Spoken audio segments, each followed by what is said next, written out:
Alright!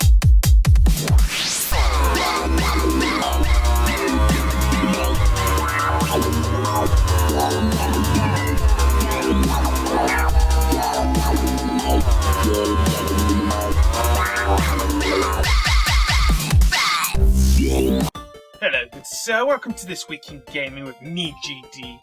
The place for the hottest news, the newest releases, and the top 5 games. Let's begin, shall we?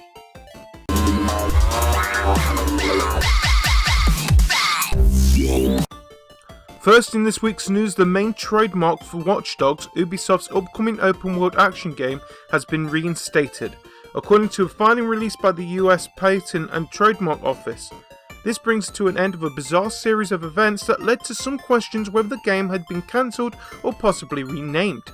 The Watch Dogs trademark was abandoned last week after someone claiming to be Ubisoft CEO Yez Guillemot signed and submitted the express abandonment request, which the US Patent Office later approved, thinking the document came from the publisher's top executive. Express abandonments can be withdrawn if the owner can prove the circumstances are extraordinary, and that's exactly what Ubisoft did, writing, "An unknown party who lacked authority executed the purport abandonment of the application. Although the request appears to have been sent by the petitioner declared that it did not submit the request and has every reason to believe that this filing was fraudulent." It's not clear at this moment if Ubisoft plans to go after the person who filed the fraudulent request. Next in the news, Pokemon Bank, Nintendo's 3DS Cloud Storage Vault, is now available to download in Europe, Australia, America and New Zealand. Users can download and try the application for free until March the 14th, Pokemon Super site Cerebi reports. The app will then turn into a subscription service which costs $4.49 a year. Pokemon Bank allows Pokemon X and Y players to store up to 3,000 Pokemon across 100 boxes on Nintendo's servers. The application will be used for players looking to fill out their Pokédex, as it's easy to hit the storage limit on both games. Pokemon Bank also contains Pokemon Transporter, which allows a one-way transmission of Generation 5 Pokemon, or Pokemon Black, White, Black 2 and White 2, into Pokemon X and Y. Anyone who tries Pokemon Bank before the end of September will also get their hands on a free Celebi. Also in the news this week, Sega has announced that it's bringing Sonic the Hedgehog back in multiple ways under the Sonic Boom banner, the publisher announced. That includes a new game, toys and a CG animated series. Sonic hasn't exactly been far from the spotlight. He was recently featured in Mario and Sonic at the Sochi 2014 Olympic Winter Games, and before that in October 2013's Sonic Lost World as a Wii U exclusive. Sega, however, is seeing this as a new multi-platform franchise strategy for Sonic. The Sonic Boom franchise will start with a new game titled Sonic Boom that will be exclusive to the Nintendo platforms and focuses on collaborative play. The game will star Sonic and Friends and is meant to serve as a prequel to the TV series. The game is the third title developed thanks to the partnership between Sega and Nintendo. More games are in development as well.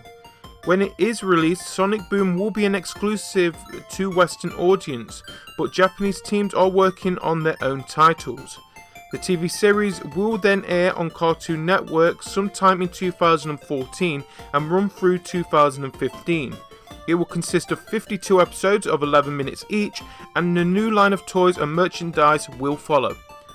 Finally, in this week's news, after years of speculation, Call of Duty developers Infinity Ward of the Modern Warfare and Ghost series and Treyarch of the Black Ops series will now be given 3 years to make a new game instead of the current 2. Although there'll still be a new Call of Duty every year, Sledgehammer Games will now also be entering the rotation, giving the other 2 developers an extra year to make their own games. Sledgehammer was founded in 2009 specifically to work on Call of Duty, but instead of making their own game, they've only ever helped out the other 2 studios, most notably Infinity Ward with Modern Warfare 3, and created downloadable content. What setting Sledgehammer's game will have is unknown, but previous rumours pointed towards a modern day shooter with a third person perspective. Indeed, this rumour from 2011 may well have been Sledgehammer ramping up to make this year's game. New Call of Duty games are traditionally revealed around April, although it's equally traditional for everything to leak out before that. Activision made the announcement at their investor meeting, where they revealed full-year net revenues of $4.58 billion, down from $4.86 billion the previous year. That's a very healthy number despite the drop, which mirrors the current position of Call of Duty itself, which has been on a slow but noticeable sales decline in the last few years. Clearly, Activision hope that giving each game 3 years in development will help to reverse that trend, and currently 3 years is well above average for most yearly sequels. This will give our designers more time to envision and innovate for each title. Simultaneously, it will give our content creators more focus on DLC and micro DLC, which, as you know, have become large and higher margin opportunities and significant engagement drivers, said Activision CEO Eric Hirschberg. Finally, it will give our teams more time to polish, helping ensure we deliver the best possible experience to our fans each and every time.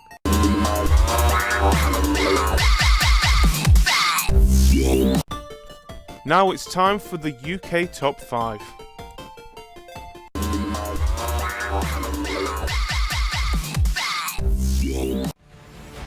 Okay, people, let's go to work.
Spazio per tirare. Balotelli. Che gol! Splendida rete. And that's it for the UK Top 5 this week. To check the full Top 20, just click on the links in the details below.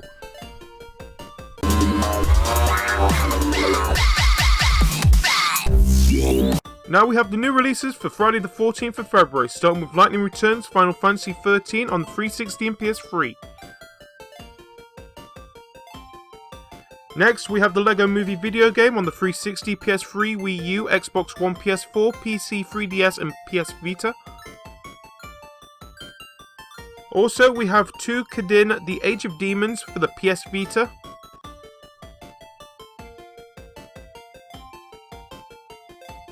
Next, we have Danganronpa Triggered Happy Havoc on the PS Vita. Also, we have LEGO Marvel Superheroes Universe in Peril on the DS.